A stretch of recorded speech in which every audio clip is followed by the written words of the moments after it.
Уважаеми представителю, можеш да дойдеш с мен.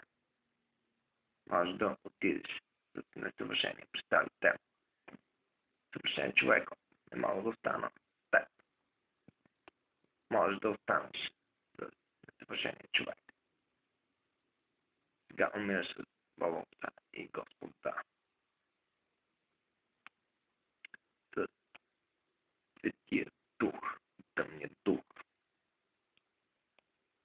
Като блуждаеш на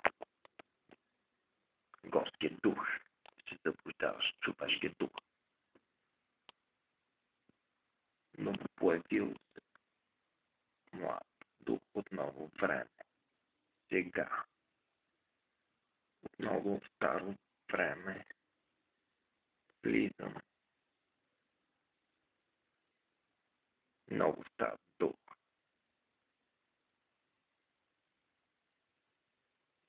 Много мък.